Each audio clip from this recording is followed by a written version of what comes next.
Room on the broom.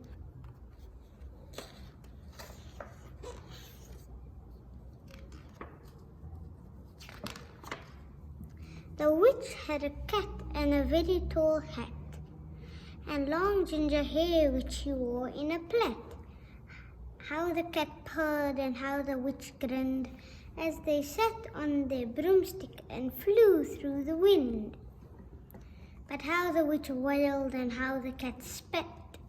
When the wind blew so wildly, it blew off the hat. Down cried the witch and they flew to the ground. They searched for the hat, but no hat could be found. Then out of the bushes on thundering paws, they bounded a dog with the hat in his jaws. He dropped it politely, then eagerly said, as the witch pulled the hat firmly down on her head, "I am a dog as keen as can be. Is there room on the broom for a dog like me?" "Yes," cried the witch, and the dog clambered on. The witch tapped the broomstick and whoosh, they were gone. Over the fields and the forest they flew. The dog wagged his tail and the stormy wind blew. The witch laughed aloud and held onto her hat, but away blew the bow from her long ginger plait.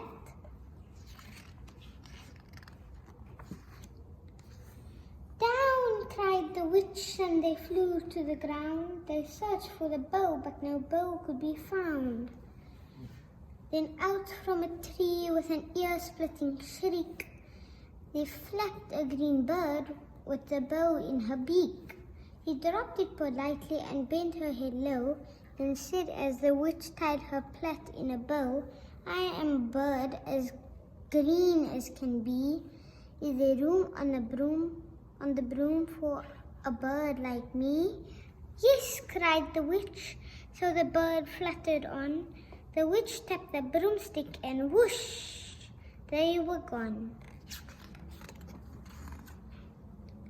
Over the reeds and the rivers they flew.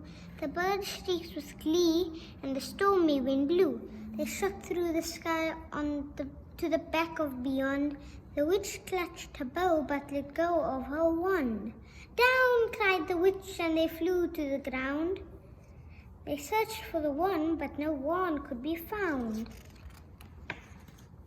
Then all of a sudden from out of a pond leapt a dripping wet frog with a dripping wet wand. He dropped it politely, then said with a croak, as the witch tried the wand on a fold of a cloak, "I am a frog as clean as can be. Is there room on a broom for a dog like me?" "Yes," cried the witch, so the frog bounded on. The witch tapped the broomstick and whoosh, they were gone. Over the moors and the mountains they flew. The frog jumped for joy and the broom snapped in two. Down fell the cat and the dog and the frog. Down they went tumbling into a bog. The witch's half broomstick flew into a cloud, and the witch heard a roar that was scary and loud. "I am a dragon as mean as can be, and I'm planning to have witch and chips for my tea." "No," cried the witch, flying higher and higher. The dragon flew after her, breathing out fire. "How!" cried the witch, flying down to the ground. She looked all around, but no help could be found. The dragon drew nearer and, licking his lips, said, "Maybe this once I'll have witch without chips." But just as he planned to begin on his feast, from out of a ditch rose a horrible beast. It was tall, dark, and sticky, and feathered and furred. It had 4 frightful heads, and it had wings like a bird. And its terrible voice, when it started to speak, was a yowl and a growl and a croak and a shriek. It dripped and it squelched and it strode from the ditch and it said to the dragon, "Buzz off, that's my witch." The dragon drew back and he started to shake. "I'm sorry," he spluttered, "I made a mistake. It's nice to have met you, but now I must fly." And he spread out his wings and was off through the sky. Then down flew the bird, and down jumped the frog, and down climbed the cat, and "Phew," said the dog. "And thank you, oh thank you," the grateful witch cried.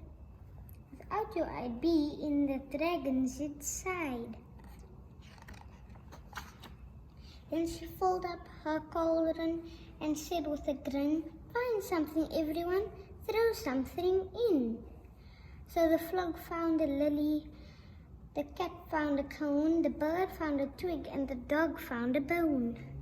And they threw them all in, and the witch stirred them well, and while she was stirring, she muttered a spell. Iggity, ziggity, zaggity, zoom. Then out rose a truly magnificent broom, with seats for the witch and the cat and the dog, a nest for the bird, and a shower for the frog. "Yes," cried the witch, and they all clambered on. The witch tapped the broomstick, and whoosh, they were gone. The end.